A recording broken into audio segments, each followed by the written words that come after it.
নমস্কার। আজকে আমি সবার সঙ্গে একটা খুব ইম্পর্ট্যান্ট আর কমন টপিকের উপরে কথা বলতে চাইছি, সেটা হলো ডায়েটিং। আজকাল আমরা যে কোনো সংবাদ মাধ্যম, সোশ্যাল মিডিয়া, হোয়াটসঅ্যাপ যাই বলুন না কেন, তাতে সবাই ডায়েটিং করছে, ডায়েটের অ্যাডভাইস দিচ্ছে। কার জন্য কতটুকু ডায়েটিং দরকার, কার কি দরকার নয়, সেটা কিন্তু জাজমেন্টটা যে ডায়েটিং করছে তার উপরেই ছেড়ে দেওয়া হচ্ছে। অনেকেই আমি দেখছি যে সোশ্যাল মিডিয়ায়, ইউটিউবে বা হোয়াটসঅ্যাপের ফরওয়ার্ডস দেখে ডায়েটে ইন্সপায়ার্ড হয়ে ডায়েট করছেন। ডায়েট করে কিছুদিন ভালোও থাকছেন, হয়তো ওজনটা একটু কমছে, কিন্তু 3 মাস 6 মাস বাদে কিছু না কিছু একটা রোগে আক্রান্ত হচ্ছে। সেটা কেন হচ্ছে? সবার জন্য সব ধরনের ডায়েট প্রযোজ্য নয়, সবার জন্য সব ধরনের ডায়েট প্রপার নয়। আপনি যখন আপনার ডায়েটটা চুজ করবেন, আপনার হোলসাম অ্যাসপেক্ট সব কিছু দেখতে হবে। আপনার বয়স কত, আপনার লাইফ স্টেজ কি। একটা সেম এজের, ধরুন 36 ইয়ার্সের একজন ফিমেল, একজন মা হতে পারেন, একজন সদ্য মা হয়েছেন, আরেকজন হয়তো অবিবাহিত। এই তিনজনের কিন্তু বয়স যদিও সেম, ওজনও যদি আমি ধরি সেম, কিন্তু তিনজনের রিকোয়ারমেন্ট কিন্তু ডিফারেন্ট। 3 বান্ধবীতে হয়তো একসঙ্গে মিলে ডায়েটের ক্লাব খুলে ডায়েট করছেন, একজন হয়তো খুব ভালোই আছেন, বাকি দুজনের হয়তো কিছু না কিছু একটা সমস্যা দেখা দিতে পারে, কারো হয়তো একটা ডায়াগনোসিসও হয়ে যেতে পারে। কেমন diagnosis? Maybe simple diagnosis, gastric রিফ্লাক্সের প্রবলেম হয়ে গেল। 36 ইয়ার্সে গ্যাস্ট্রিক রিফ্লাক্সের প্রবলেম হয়ে গেল, খাওয়ার অনেক রেস্ট্রিকশন স্বাভাবিকভাবেই চলে আসবে। আর যেই রেস্ট্রিকশনটা এলো, তার সঙ্গে নানা রকম ডেফিসিয়েন্সিস চলে আসবে। তো এই ক্ষেত্রে যদি ডায়েটের অ্যাডভাইসটা কোনো বিশেষজ্ঞর থেকে বা নিজের ডাক্তার থেকে নিয়ে করা হতো, যে আমার নিজের জন্য কোন ডায়েটটা সবচেয়ে ভালো হবে, তাহলে এই যে পরিণতিটা হয়েছে সেটা হয়তো হতো না। আমরা প্রাপ্তবয়স্করা কার্বোহাইড্রেট রেস্ট্রিক্ট করছি, কার্বোহাইড্রেট কমাচ্ছি, ফ্যাট রিডিউস করছি, খুব ভালো। কিন্তু যারা বাচ্চারা, তাদের বয়সে গঠন দরকার, গড়ন দরকার, তারা বাড়ন্ত। তাদের যদি আমরা এই যে primary source of nutrition, carbohydrate, fat, protein, vitamin mineral তো আমরা সাপ্লিমেন্ট হিসাবেও দিই, কিন্তু কার্বোহাইড্রেট, ফ্যাট আর প্রোটিনের ওপরে আমরা অনেক সময় রেস্ট্রিকশন করি। কিন্তু রেস্ট্রিকশনটা কোথায় হবে? যখন ব্যাপারটা এক্সেস হচ্ছে। আমার বাচ্চা যদি 2টো চকলেট দিনে খেয়ে ফেলছে, আমি তাকে রেস্ট্রিক্ট করব। কিন্তু সে যদি 1 পিস ডার্ক চকলেট খাচ্ছে বা তার দুধের সঙ্গে আমি একটু গুড় মিশিয়ে দিচ্ছি, সেটা কিন্তু ভুল নয়, বরঞ্চ ওই গুড়টুকু বা ওই ডার্ক চকলেটটা তার দরকার, তার শরীরে দরকার। একজন বয়স্ক মানুষ, তিনি 60-এর ঊর্ধ্বে, তারা একজন বন্ধু ডায়াগনোসিস হয়েছে যে লিপিড প্রোফাইল ডিরেঞ্জড হয়েছে। দেখে তার বন্ধু বান্ধবরা সবাই ভাবলো, আরে আমাদেরও তো বয়স হয়েছে, থাক বাদ দে, চিনিটা ছেড়ে দিই, ভাত খাওয়াটা ছেড়ে দিই, থাক আর মাংস খাবো না। এতে করে কি হবে? 60+ হয়ে গেলে আমাদের বডিতে, 60+ কেন, 55+-এর পর থেকেই ভাঙন ধরে। তো ওই সময় যদি আমরা ডায়েটটা প্রপার না রাখি, তখন কি হয়, আমাদের যে মাসেলগুলো, ওইগুলো উইক হয়ে যায়।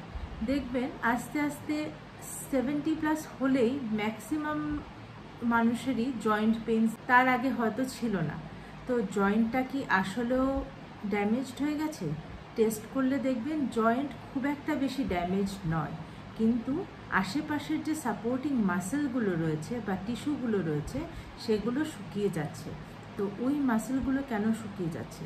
ওইগুলো শুকিয়ে যাচ্ছে কারণ খাবারের পরিমাণটা কম হচ্ছে, বা যা দরকার সেটা খাওয়া হচ্ছে না। আমার যেটার জন্য রেস্ট্রিকশনের দরকার নেই, আমি হয়তো সেটা রেস্ট্রিক্ট করছি। একজনের হয়তো ইউরিক অ্যাসিড হাই, তাকে লো প্রোটিন ডায়েট দেওয়া হলো, তার সঙ্গে সঙ্গে তার স্ত্রীও লো প্রোটিন খেতে শুরু করলেন, ফলে হাঁটু ব্যথা শুরু হলো। কিন্তু ওই ভদ্রমহিলা বা ওই ভদ্রলোক দুজনেরই হেলদি প্রোটিন খাওয়া দরকার ছিল। প্রোটিন রেস্ট্রিক্ট করে দিলাম, কি হেলদি প্রোটিন ইনক্লুডেড থাকতে হবে সেটা যদি করে দেব, আমার জানতে হবে যে ডায়েটটা যেহেতু রেস্ট্রিক্ট করে দিয়েছি তার রিপ্লেসমেন্ট হিসাবে আমার অন্য কিছু ইনক্লুড করতে হবে। যে আমরা ঘি, তেল, মাখন সব বাদ দিয়ে দিচ্ছি, কিন্তু আপনারা কি জানেন যে এই যে ফ্যাটগুলো আছে ওইগুলো আমাদের নার্ভাস সিস্টেমের মাইলিন শিটটা বানাতে সাহায্য করে। ওই মাইলিন শিটটা যদি আস্তে আস্তে ক্ষয় পেয়ে যায়, সেটার রিপেয়ার যদি সময় মতো না হয়, নিউরনটা ড্যামেজ হয়ে যাবে। আর নিউরনটা একবার যদি মাইলিন শিটটা সরে গিয়ে ড্যামেজড হয়ে যায়, তাহলে ওই যে নার্ভাস সিস্টেমের যে কাজগুলো আস্তে আস্তে ক্ষয় পেতে থাকবে। আপনারা অনেক সময় শুনেছেন হয়তো নিজেদের পরিবারে বা বন্ধুস্থানীয় মহলে যে সেরিব্রাল অ্যাট্রফি হয়েছে, একটু বয়স হয়েছে আস্তে আস্তে সেরিব্রাল অ্যাট্রফি হয়েছে, ভুলে যাচ্ছেন। হয়তো বাজারে গেছেন, কি কিনবেন সেই লিস্টটা মনে নেই, কত টাকা দিয়েছেন সেটা মনে নেই, টাকাটা ফেরত নেওয়ার কথা মনে নেই। তো ওটা যে হয়েছে ওটা আস্তে আস্তে ব্রেন সেলসগুলো শুকিয়ে গেছে বা এই মাইলিন শিট ড্যামেজ হয়ে গেছে বলে। কারণ একজন 60+ বা 70+-এর আজকাল বেশিরভাগেরই কিছু না কিছু একটা লাইফস্টাইল ডিসঅর্ডার থাকে। কারো ডায়াবেটিস, কারো হাইপারটেনশন, কারো লিভারের প্রবলেম, কারো পেটের প্রবলেম, নানা কিছু থাকে। তো ওই জন্য খাবার তো রেস্ট্রিকশন করা হলো, কিন্তু শরীরটাকে তো ধরেও রাখতে হবে। তাই জন্য সবসময় জিজ্ঞেস করবেন, যেই আপনাকে কেউ রেস্ট্রিক্ট করলো বা কোনো একটা কিছু ডায়াগনোস হলো, ওই ক্ষেত্রে রেস্ট্রিকশনস চলে এলো, আপনার অবশ্যই আপনার হেলথ কেয়ার প্রোভাইডারকে জিজ্ঞেস করতে হবে যে এটা রিপ্লেসমেন্ট হিসাবে আমি কী খাবো। আমাকে যে কার্বোহাইড্রেট রেস্ট্রিক্ট করলেন, কার্বোহাইড্রেটটা রিপ্লেস করার জন্য আমার বডিতে আমাকে কি দেবে। আমার যে প্রোটিনটা কম হলো, আমি হেলদি প্রোটিন কী খেতে পারবো বা ওটার রিপ্লেসমেন্ট হিসাবে আমি কী খাবো। ফ্যাটের রিপ্লেসমেন্ট কী হবে, যেমন ধরুন আপনি ফ্যাট রেস্ট্রিক্ট করেছেন, আপনি ঘি খেতে পারেন, ঘি খুবই হেলদি, ঘির সাইড এফেক্ট নেই অ্যাকচুয়ালি। হ্যাঁ, এখন যদি আপনি একসঙ্গে বসে 4 চামচ ঘি খেয়ে ফেলছেন সেটা অবশ্যই আনহেলদি হবে, কিন্তু আমার মনে হয় না যে সচেতন ব্যক্তি সে একসঙ্গে বসে 4 চামচ ঘি খাবে। আমি যদি তাকে ঘি খেতেও বলি, সে ওই 8 চামচ বা 1 চামচই খাবে। তো 4 চামচ 1 চামচ ঘি খাওয়া খারাপ নয়, রোজ একটু ঘি খাওয়া যেতেই পারে। আর সঙ্গে খাওয়া যেতে পারে হলো গিয়ে নাটস, অ্যালমন্ডস, ওয়ালনাটস, এগুলো খুব ইনক্লুড করুন। সিডস ইনক্লুড করুন, সানফ্লাওয়ার সিড, তারপর চিয়া সিড, ফ্ল্যাক্স সিড, এগুলো ইনক্লুড করলে দেখবেন যে এই যে ফ্যাটের যে অভাবটা হচ্ছে ওই ফ্যাটের রিপ্লেসমেন্টটা হবে। এবং তাই যখনই ডায়েট করবেন বা ডায়েটের রেস্ট্রিকশনে যাবেন, সাবধানে করবেন, জেনে করবেন, জিজ্ঞেস করে করবেন।